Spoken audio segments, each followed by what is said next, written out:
It's Friday, November 29th, 2024, and you're listening to episode 628 of Fear the Boot, a show about tabletop role-playing games and a little bit more. Running time for this episode is 38 minutes.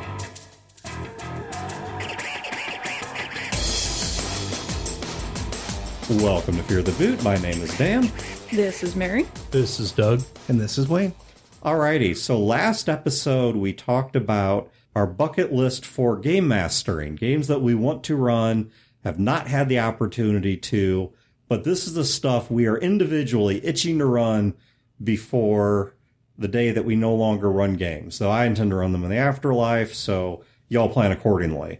But what we're going to do this episode is we are going to take the topic that Doug had before and approach it from the other angle. So this is Doug's topic, part 2. I was about to say taken from the backside, like, no, that is not where I'm trying to go. So we're just going to say part 2-ish. And these are instead games that we want to play, but have not had the opportunity to play in. Now, we may have game mastered these games, but we have not played them. And we want the opportunity to actually participate in them as a player character. Who's feeling randy and wants to start? I'll go first. All right, on this Wayne, one, you're up. because you hit the nail on the head right there. I have run Dresden Files so many times, campaigns, one-shots, whatever. I want to play it. I have never been able to play it. I've never got the chance to play it. Never got a chance to make my own character and explore the character and just get a chance to play through a campaign. And I really want to. I love the game. I love the setting, but it's always been running it. Have you thought about what kind of character you would play? I know some of the general archetypes. I'm not a big Dresden fan, but I know at least, like, White Court and all that kind of stuff. Part of it would depend on the power level of the game and what would fit in. If we were going high power level, I want to be a Knight of the Cross. Yeah. That is my definite go-to. But if you can't be that, then a wizard. A wizard is the most versatile. You can do just about anything, but you got to get beat up first for it. Now, I have a question here, and of course, this is not to validate or invalidate your request, because this is just what we want. Right. How reasonable it is irrelevant to whether we want to do it or not. One of the things that has always sort of intimidated me about running Dresden is I haven't read the novels. And nothing against Jim Busher of the Dresden universe, just not my thing. So I personally have never been inclined to run it. Would you want someone who has a really heavy knowledge of the setting to run it?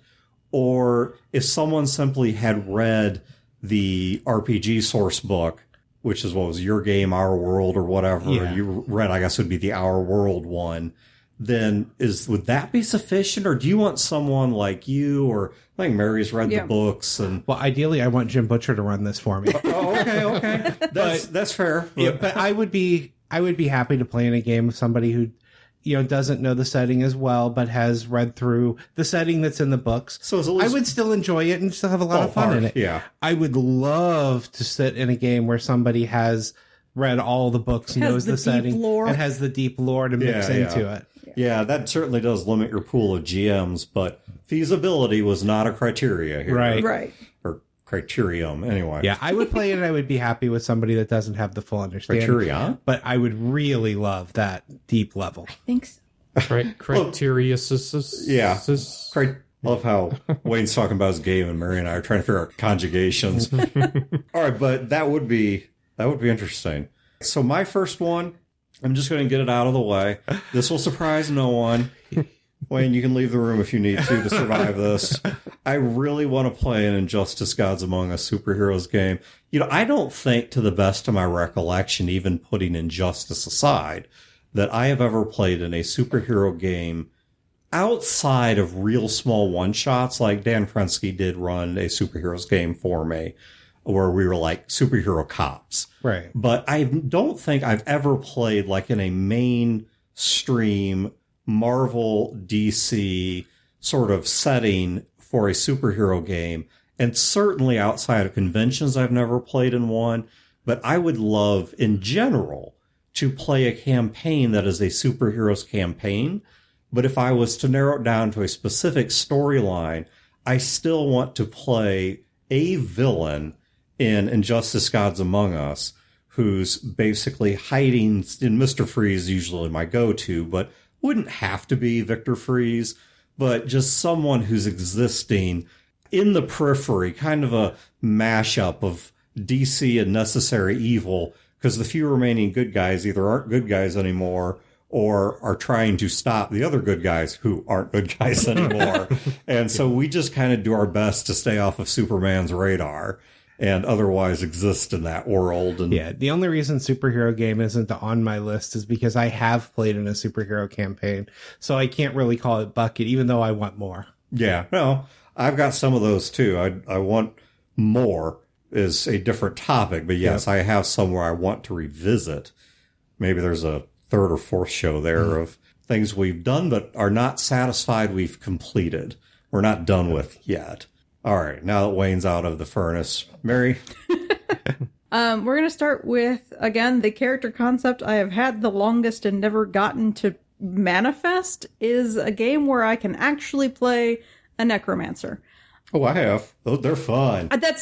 Playing through Baldur's Gate 3 was the first time I've gotten to, make a PC who is a straight-up necromancer and play through the game without having to be evil or good based on the fact that I can raise the dead. Yeah, I played... Okay, so I'm going to steal your thunder here for 1 second, then I promise I'll pass it back.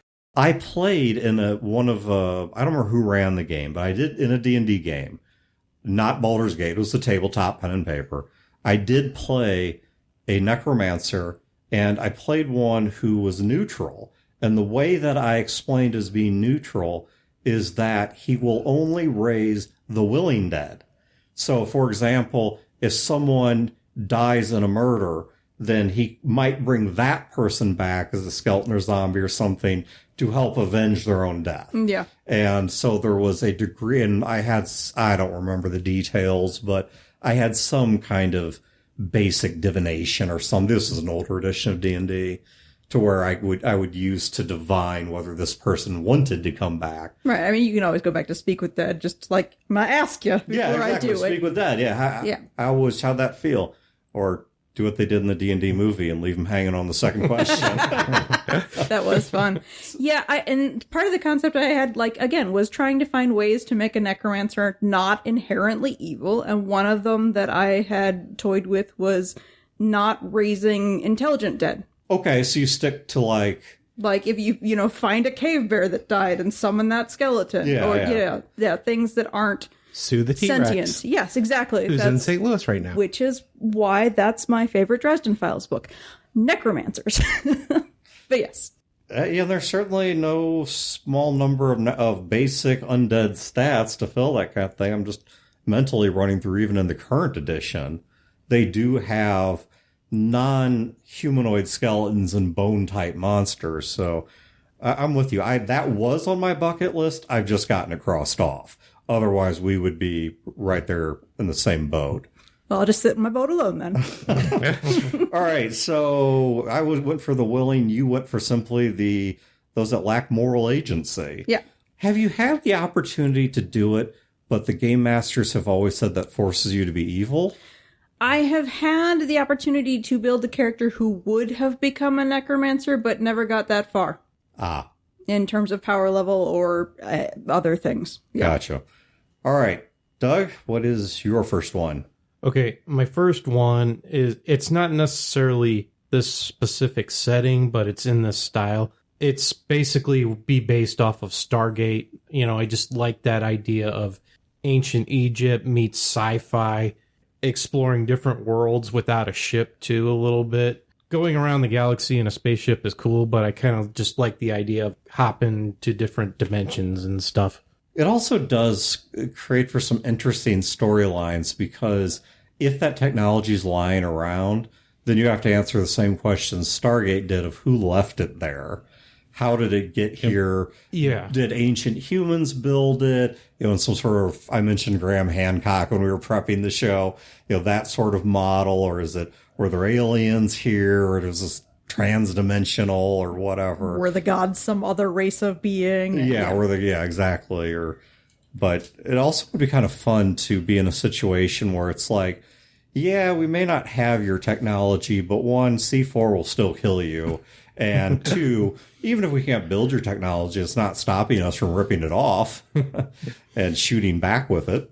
Wayne, what is your second idea? All right. So for my second one, this could be any genre, could be any system, any setting. None of that part of it matters. I want a settlement building game as an RPG. Oh boy. It could very well be a post-apocalyptic. It could be a Western, could be whatever. I want the purpose of the game to be, we have a settlement that we're trying to build up. Yes. We have to go out to look for resources. We have to go out to fight against things that are going to invade in. But we have NPCs that we're getting to know and we care about. And we start doing projects to build up walls and just that whole concept of settlement building, not just defenses and military, but economy, food, things like that. I want that to be part of the game. Something you have to consider. And not something that you just sort of randomly abandon to go adventuring. Exactly. Yeah. It's kind of funny because while it was both comedy and abbreviated, and that was a one shot, I actually just ran this at Fear the Con with Assault on Fort Brodor, where it was that. Yes. The basic setup of it was you exist in Brodor's crazy mountain fortress, which unfortunately or fortunately is in fact actually a real thing. And you had to collect resources and do things during the day and deal with stress and whatever. And then there'd be a phase where like you do things around the house or around the camp, or you'd go out on scavenging runs. And then there'd come a phase where something attacks. Now, of course, the main enemy was the Pinkertons trying to get a magic card from Brodor. But I just went ahead and said, you know what? Every apocalypse has happened. Aliens, demons, post-nuke mutants, they're all there. But your real enemy is Wizards of the Coast. Yeah, I can think of so many video games that have that concept of you have so much time to do prep. Yeah. 7 days to die. So, yeah. Or, and that's, where I got a lot of my ideas was from the video game realm. Now, certainly it was not a well-tuned system and didn't need to be because it was comedy.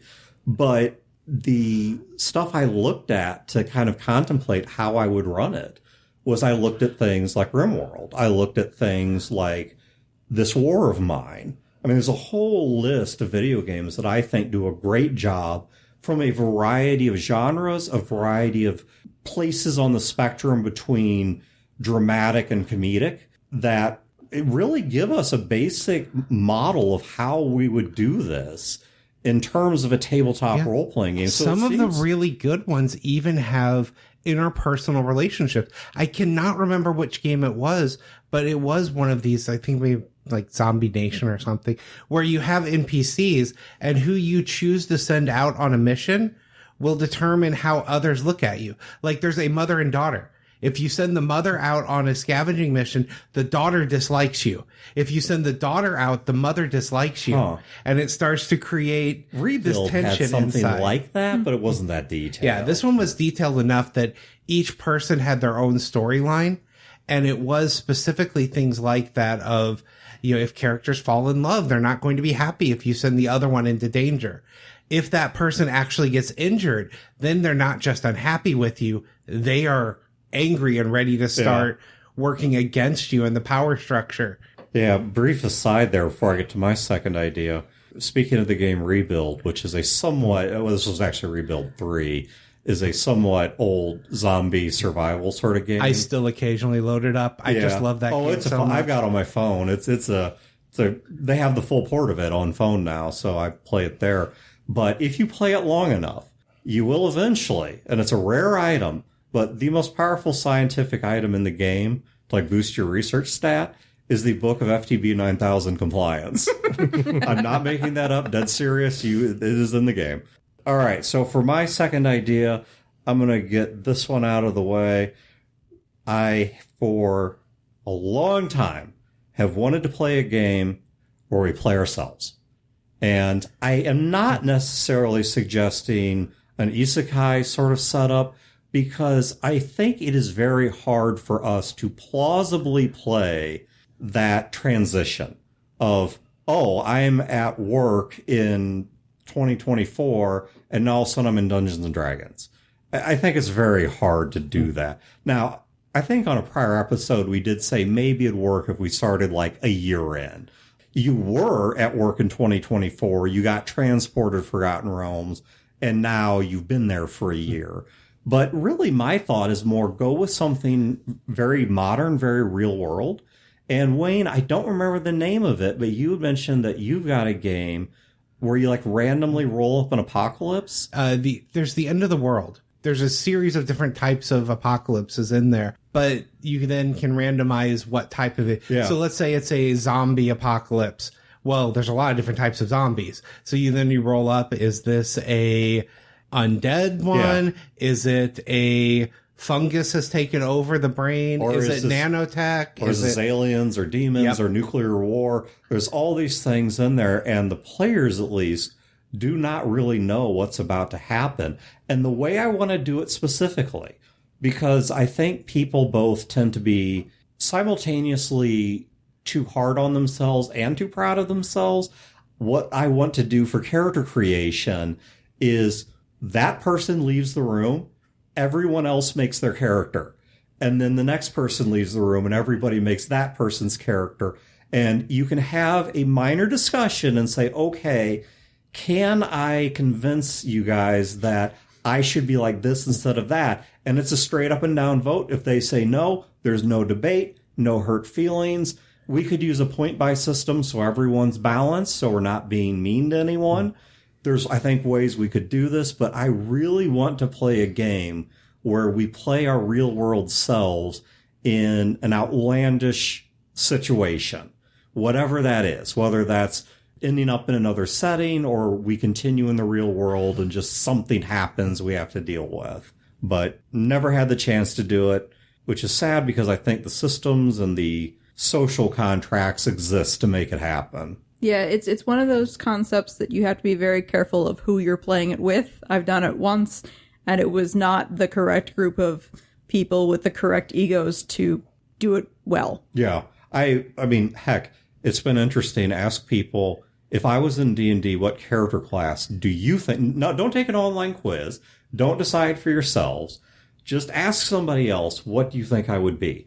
Or if Shadowrun happened and both the Awakening and Goblinization occurred and I didn't remain human, which I think was, 60% of the population stayed human? Something like that, yeah. Yeah. Then what is it you think I would be, or where do you think I would go? And so that is a game I've had stuck in my noggin for a long time. Mary, what's your second idea? So my second concept is, again, one that isn't system reliant. It's the idea that people are playing multiple characters. I have never gotten to play a game where you have a group of people that you're developing at the same time. Each player has a group of people that they're playing. So are you trying to build a community? Is it a community that you're... It could be that, or it just could be that you have multiple people with multiple different abilities and talents that you are in control of. And I will assume here you're talking about something that's a bit more detailed than a character funnel. Yes. Not... I mean, as much fun as I have in DCC, this is not. Yeah, we're not. Let's see who survives. Yeah, DCC being Dungeon Crawl Classics for anyone who's not deep in that lore, but the setup of that is you get a whole bunch of absolute garbage characters, and the one you go on to play in the game is the one that survives. And most of these games stop after everybody dies because the fun part is seeing who survives. I'll say, Mary, I think that idea, a lot of people, and I had this in the past, where a lot of people would dismiss that just straight out of the gate, saying, I don't think you could play them fairly. I don't think you could handle the relation. Not you specifically, but right. I don't think a person could do this well. And I think I have gotten past that hurdle because I have now done this in at least 2 games. There was a Transformers game where I was playing, and I played a full combiner. I played all the parts of a combiner. And they had disagreements. They bickered with each other. They fought with each other. They agreed on things. They disagreed on things. There was one of them that was a total whack job that none of them knew what to do with. And they had a shared backstory and all this stuff. And then the second time I did it is in our over-mentioned Gnarl Sir William Saren game. Chad didn't have a problem with me. I mean, Gnarl was my main character. But at any given moment, I was playing almost always at least two characters, which was Gnarl and then his sort of comedic foil, Rot. But then he also had several major characters in his little Knoll tribe, and Chad just let me play them all. So I played Gnarl's own bodyguard, I played his mate, I played the shaman that he was trying to train up because Rot, who was a more powerful shaman, was such a dick. And so I absolutely believe it is a workable idea, though I saw a lot of game masters dismiss it out of hand before they finally let me do it. I've been in a few games with it, but usually it'll be one player wants that and the other players don't. So you have one player has multiple characters that they'll switch between, and occasionally they'll be there at the same time. That gets a little difficult when you're talking to yourself. Right. And it's one of those things where I've come close to it a couple of times by playing somebody who's got familiars, and you play yourself and the familiars, or I played a character who had two bodies at one point. They were telepathically linked, same personality, but had two physical beings. Fantasy version of Altered Carbon. Yes, but that's as close as I've ever gotten. Yeah. Part of it is that game master instinct of wanting to have more than just this one into the world. Yeah. But it is like, I have an idea for a character, except I can't fit it all into one character, so I want to build more than that. Yeah. And it is doable. It's absolutely doable. A settlement building game would be good for that. It would. It would. A settlement building game in Injustice. A Dresden Files settlement building game. In Injustice. Yes. We're just going to stack these all together into some absolute abortion of a game. Well, I can play a necromancer in a settlement building game in Dresden Files in Injustice. Yeah, this will work. Actually, yeah, necromancer would be great for a settlement building game. As long as the necromancer survived the apocalypse, society rebuilds. Yes. Hey, we don't have enough people to work the fields. We need some skeletons out there working the fields. Yeah. All right, Doug, you're up. What is idea number 2? A game that's based off of Greek mythology. Ooh, that's an interesting one.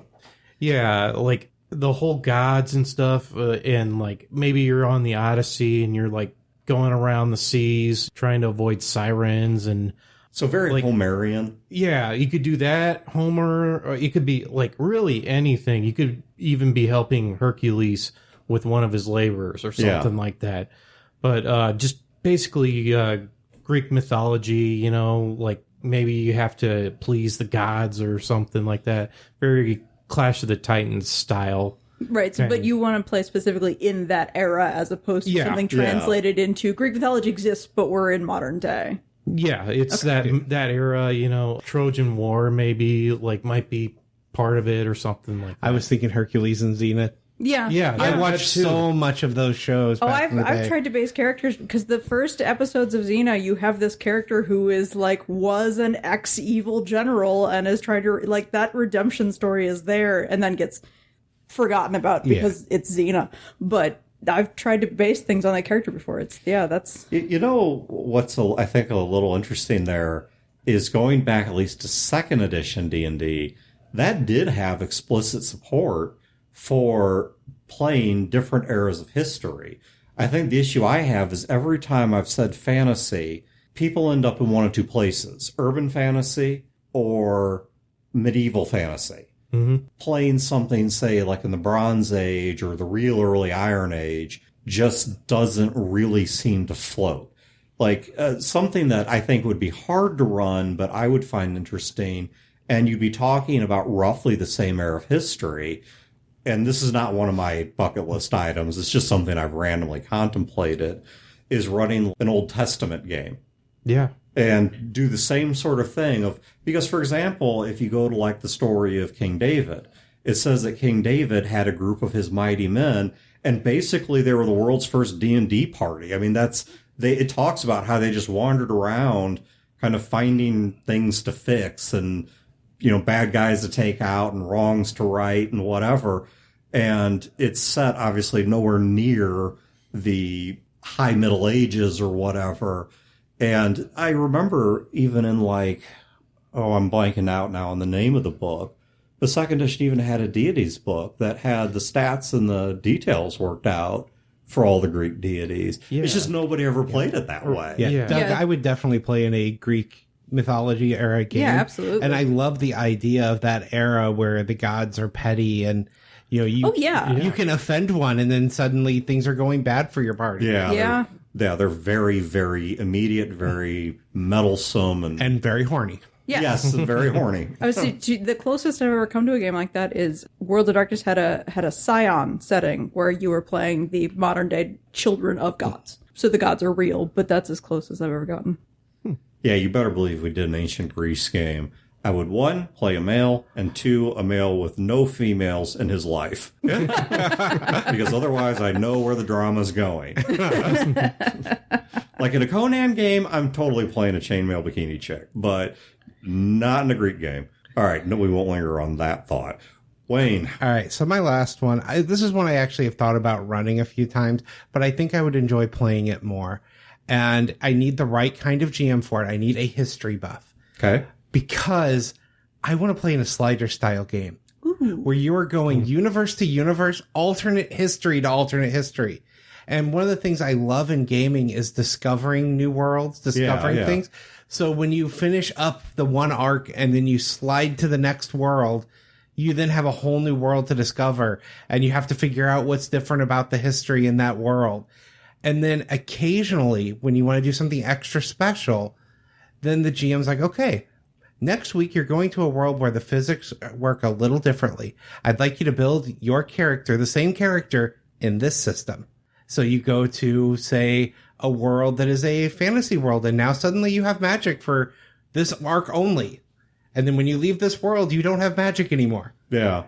But I love that. I love making characters in systems, so I love that idea. But it would still be the same base character. It's not something like, say... No, you are the same person. It's just the world you came in... It's just like Quantum Leap or Scott Bakula is not Scott Bakula in any of these worlds. No, you are you. You have just done what you've done. You've jumped into this new world through the portal, except in this world, magic is real and you can tap into it because everyone can tap into magic in this world.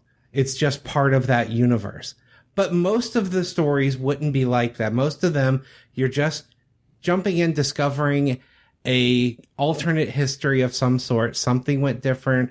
Now it's a drastically different world, and you do whatever you do in each world. Yeah.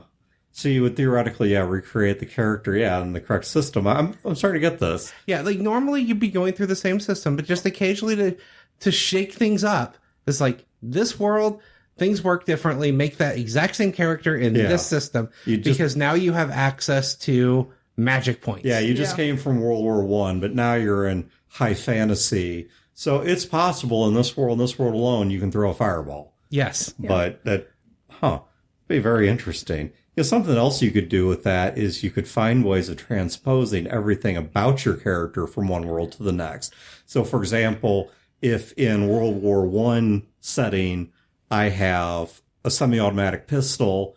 If I go to fantasy setting, that suddenly becomes magic missile or a rapid firing bow or something. It shifts when you go through the portal. Exactly, And then, or if you have a huge knowledge of science, suddenly you have a huge knowledge of magic or religion or I don't know. I'd have to think this through, but that would be fun. All right, my third one, I'm going to go to an unsurprising place, even if it's a bit surprising here, which is Battletech. Now, I have played in a variety of Battletech-only games. So only the mechs, right? Where we go out with the robots, beat each other up. I've played in one-on-one tournaments. I've played in group-on-group tournaments. I have played in tons of that stuff. I've played Succession Wars. But I have never played Battletech the way that I run it, meaning with Mechwarrior and the characters. That is something I would really like to do. The closest I got to that was many, many, many years ago. A friend of mine did run a very, very short Battletech game that was integrated with Mechwarrior, but he was so nervous that I was going to setting lawyer him because I knew so much more about Battletech than he did. that despite my many promises, I wouldn't do that. He's a good guy, but he's kind of a nervous guy. And he was really worried I was going to setting lawyer him. And so the game never quite clicked. I don't count it because it never really fully took off. But I would love to play in a Battletech game with strong character elements. I want to have whole games where my mech is nowhere in sight.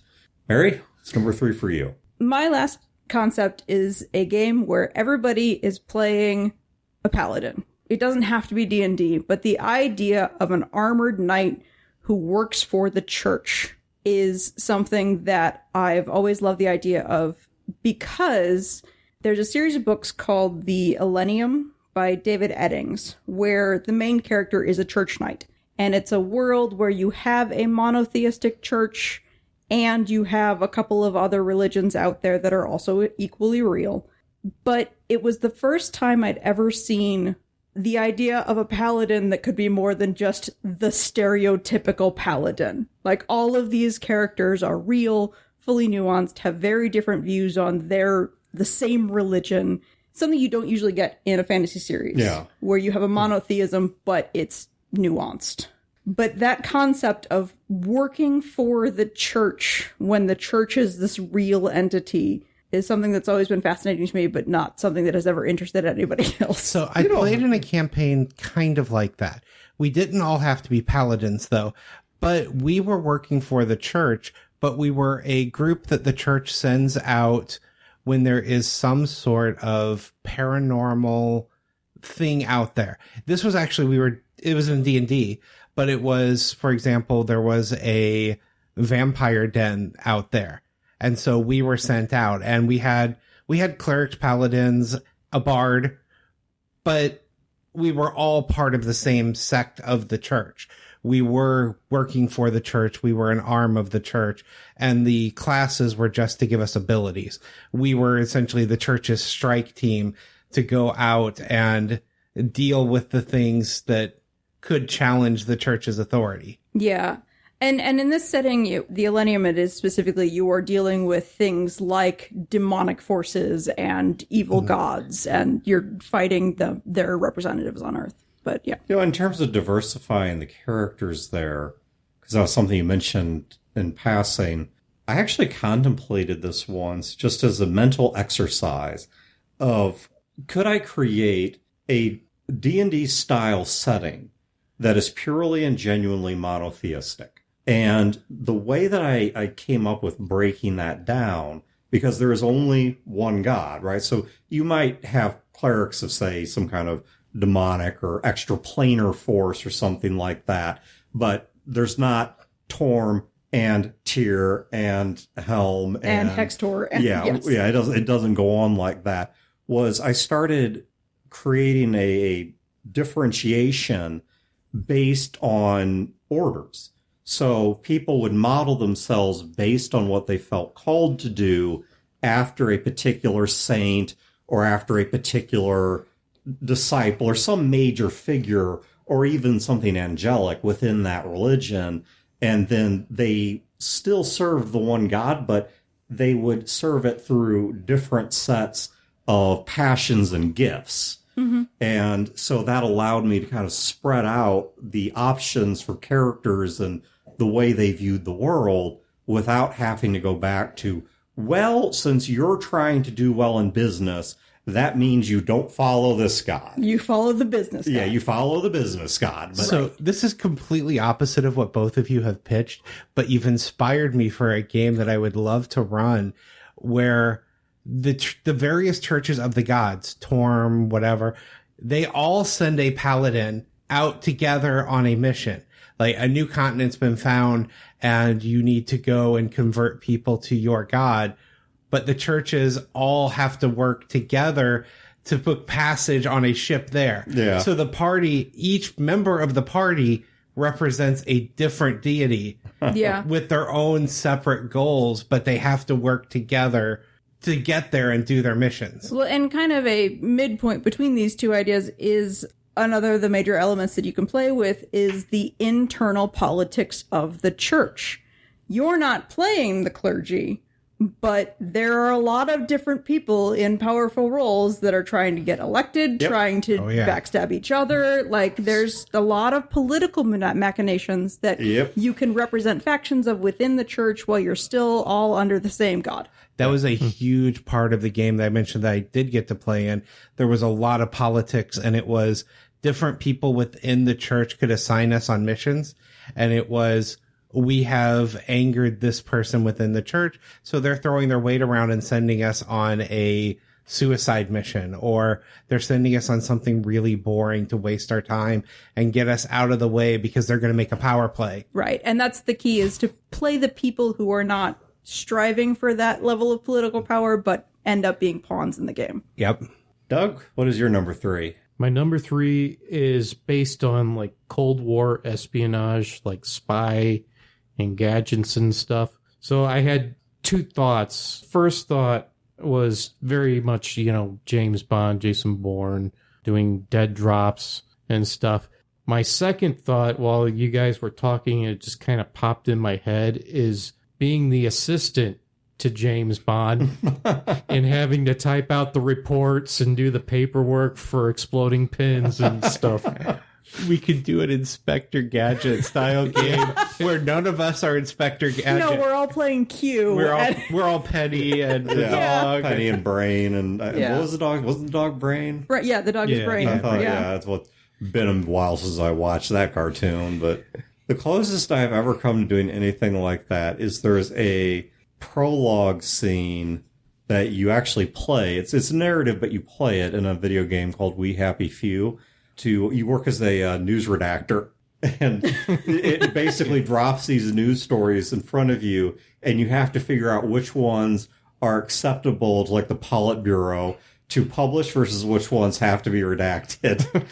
And so I was playing a campaign that was supposed to go across 3 different time periods, and the third arc was supposed to be Cold War espionage. We never got to that third arc. The campaign died before that. So I haven't had a chance to do that either, but that was something I had been thinking about, what my character was going to be and what that era of espionage would be like. Yeah, now this got me thinking about is that I need to restart and actually finish Atomic Heart on easy. Holy crap, that game's difficulty curve when you come out of the... Anyway, wildly off topic, but it is a fun video game, and I just was a little bit too annoying for my taste, so I want to tone down the difficulty. But I think that closes out this topic. Check the show notes like the last episode. If we mention anything that is not a super well-known product, whether that's a role-playing game or a book series or whatever, I will do my best to link those in the show notes if you're curious to look into those and find out about them. And other than that, have a great week and great games, and we will catch you next time.